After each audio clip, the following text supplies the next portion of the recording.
John Maxwell here. Welcome to Minute with Maxwell. I'd like to talk to you today about delegating.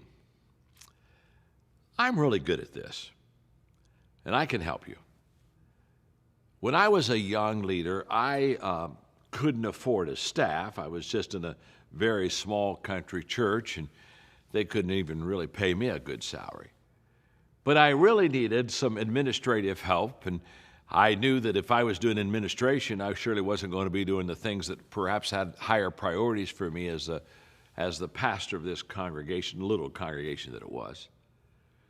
And so I brought some ladies together, and I asked them if they could help me, each one a day of the week, and help me with filing and administrating. And they bought into it, and I sat down and basically told them what I liked and how to do it. And I did my best, and I kind of got my volunteers ready. And that's basically what we did for the next 3 years and a half while I pastored that church.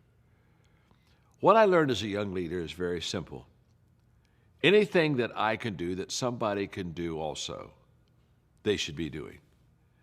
The only thing that I should be doing are the things that are the top priorities of my life. Those I must do. Everything else, I must delegate. Now, delegation isn't because I want to be lazy. Delegation is because I want to be priority-driven, and I want to be able to have a high return on what I do. So to delegate, the first thing you do is not ask, who do I pass the ball off to? Ask yourself, what do I need to be doing that no one else could do or should do? That's the question I always ask. I ask myself very simply, what do I need to do to help the organization that will help them more than anything else? Because whatever that is, that's what I should be doing.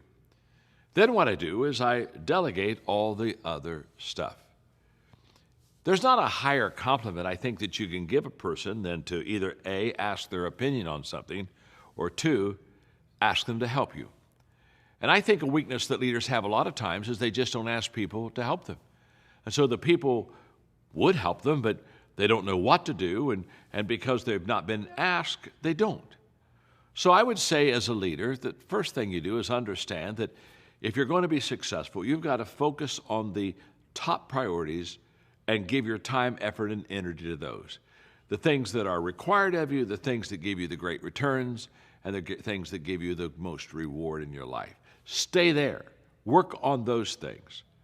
Everything else, pass them on. Give them to someone else. Delegate them out.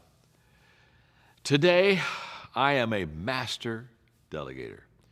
My wife will tell you, basically, I got it down in life, and there are only a few things I do, and I do those few things really well, and everything else, let's let someone else do it.